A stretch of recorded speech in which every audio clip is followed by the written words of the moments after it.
The Nitro Deck Plus is Crack's second attempt at making your Switch feel a lot more like a Steam Deck. But with the Switch 2 on the horizon, I think it's a great time to be asking the question whether that's something we actually want.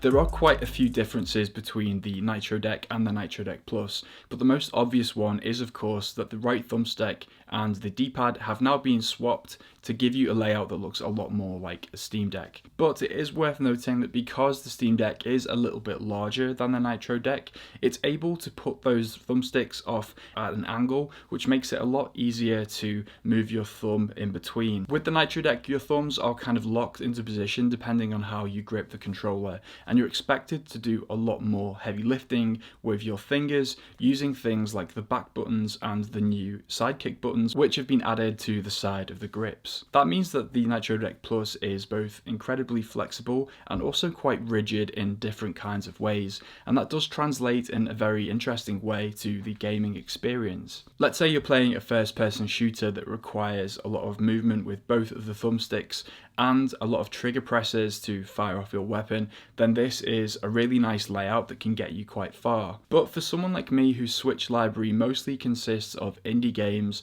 and Nintendo first-party titles, I haven't really found it that useful on the Switch. When you think about the history of Nintendo consoles from, let's say, the N64 all the way through to the Switch, they've often had quite unorthodox controllers, but many of the games have been designed specifically with those controllers in mind, and that's part of what has unlocked a lot of creative solutions within games. It's also why it's incredibly difficult to go back to a game like Tears of the Kingdom if you haven't been playing it for a while, because you just immediately forget all of the different buttons. But when you try to drop back into a game like that with the Nitro Deck Plus, you'll find yourself completely lost in terms of the controls. Now there are some really cool aspects to it. Because you can sprint while using those back buttons, it means that you can actually use the camera to look around the environment while maintaining the optimum speed. And if you dedicate some time to actually getting used to this new button layout, it can become very efficient. However, if for whatever reason you don't feel comfortable doing that or don't enjoy doing that,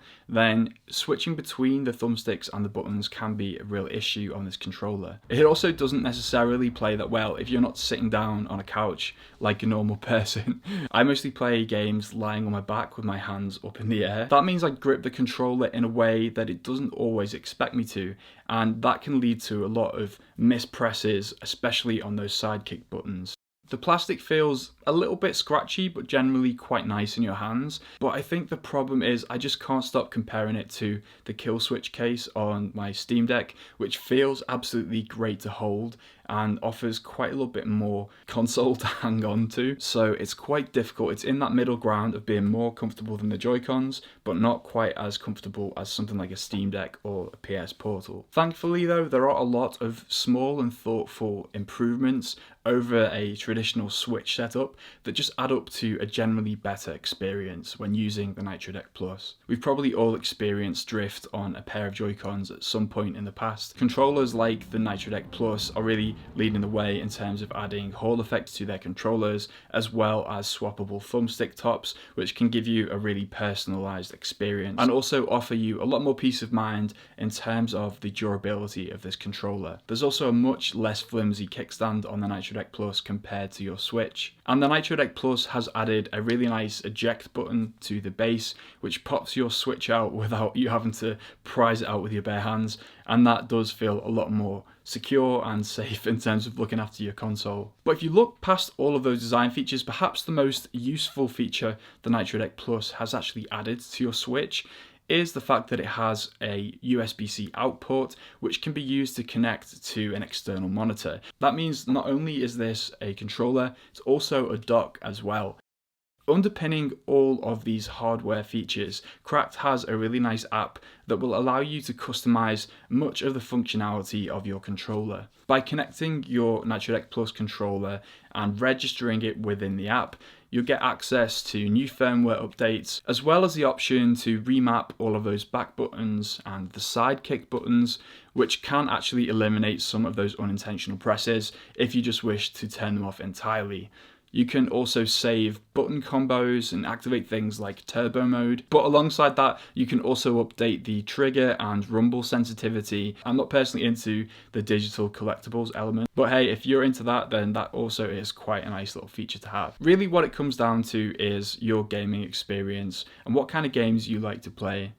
I would suggest that if you are the sort of person who likes to play those first-person shooters or maybe driving games that rely quite heavily on the thumbsticks and the triggers, then the Nitro Deck Plus could be a great option for you. I could be wrong, but I'm not sure that those kind of gamers tend to gravitate towards the Nintendo Switch. I actually think for people who tend to play Nintendo first-party titles, this might not be the thumbstick layout that it's cracked up to be. Sorry, terrible pun. But I do think there's definitely something in the idea that Nintendo are intentionally off the wall in terms of their controller layouts and mechanisms. And while there are a lot of handheld devices putting pressure on Nintendo to really innovate again in the Switch 2, it's made me realize that I don't actually want a successor to the Switch that just mimics what everybody else is doing. I want to see Nintendo innovate again and push the boat out in terms of what's expected. That said, I do still think the Switch 2 is quite a long way off. And so if you can improve your Nintendo Switch experience right now, then go for it. Then Nitro Deck Plus is a great option if you just want something that offers a lot more customization. But if you're not the sort of person who's going to dig into those features and really take your time to set them up and learn the new controls, adjust to that new layout, then I would say maybe just stick it out with your first party controllers for now and hope that you don't get drift before the Switch 2 launches. For more casual gamer reviews, check out one of these videos, and I'll see you in the next one.